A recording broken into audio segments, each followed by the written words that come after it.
There's a new Benefit foundation that I saw at Ulta, and I wanted to test it out for you guys to see if it's worth the money. Looking into Hello Happy Flawless Brightening Foundation. They also have a powder version as well. The packaging is so pretty. It is a rose gold top, comes with a pump, and it's a frosted bottle. I got mine in the shade 5. While I was testing a few of the shades in the back of my hand, they kind of seemed as if they were a little bit more yellow toned. That's what number 5 looks like.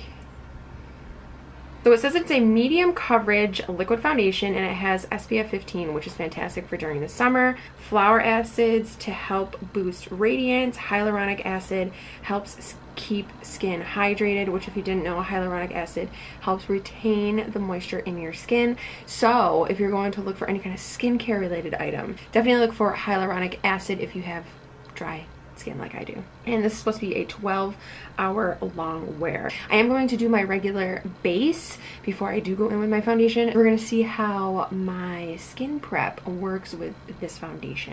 If you haven't subscribed, please make sure that you do. It'll mean everything to me. If you want to know how this foundation applies, just keep watching. Can't stress to you enough how important skin prep is before you go in with any kind of face makeup. First thing I'm going to do is take the Peach and Lily Lazy Day All-in-One Moisture Pad. These feel so great on the skin.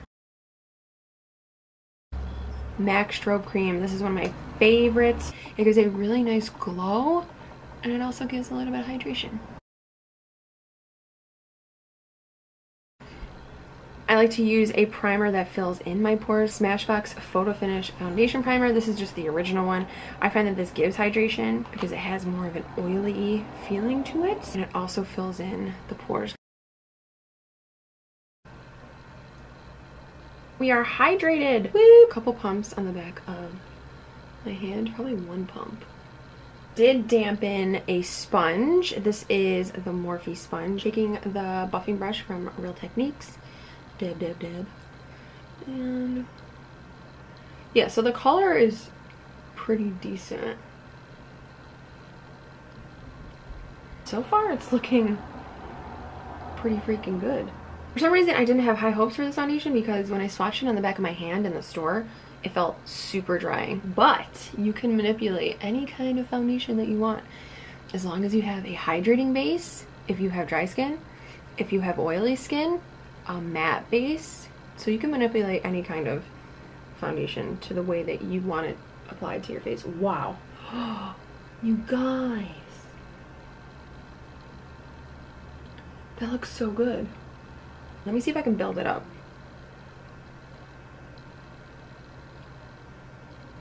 Okay, so it definitely is buildable.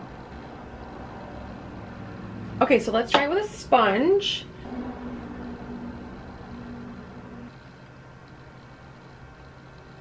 I feel like the brush makes it look a little bit smoother.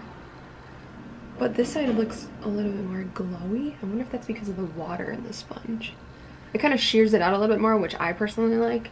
Wow. I'm gonna finish up the rest of my face makeup and then I will be back. While I was doing my makeup, first of all, I was concerned that it was gonna oxidize, but I think it's actually fine. Right around here and on my mustache area, it doesn't look as good. It looks a little bit dry. It looks cakey. It looks good everywhere else. It's just right here and around my nose. Everything else looks so nice. Looks quite natural on the face, which I am loving. Right here you can kind of get a better idea of what I'm talking about. You see how it just looks terrible right here? It's just clinging to those areas. Now that I've had it on for a decent amount of time, it's just not looking the best right here. It kind of is emphasizing the texture just a little.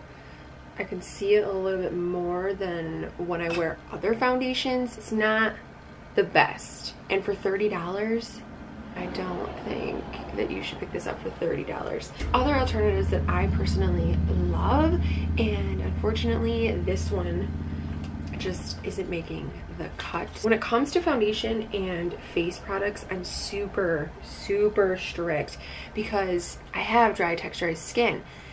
any little thing will make my skin look drier. So I need things that will smooth out my face, will hydrate the skin. It's important to me that when I wear face makeup, it doesn't look like I'm wearing face makeup. I personally like sheer to light coverage. I'm not a big medium to full coverage kind of person. Fortunately, it doesn't look the best on my skin. I don't personally recommend it. It looked really nice when it first applied, but then once it settles into the skin, it's not my favorite. If you have any questions about this foundation, don't hesitate to leave them in the comments down below. If there's anything that you guys want me to test out, to try, anything like that, also leave it in the comments down below and I will pick it up and test it out for you so you know if it's worth your money or not. I'm always 110% honest on every product that I review because no one has time for a liar. Thank you so much for watching this video. If you haven't subscribed, please make sure that you do. And until next time, I will talk to you guys later.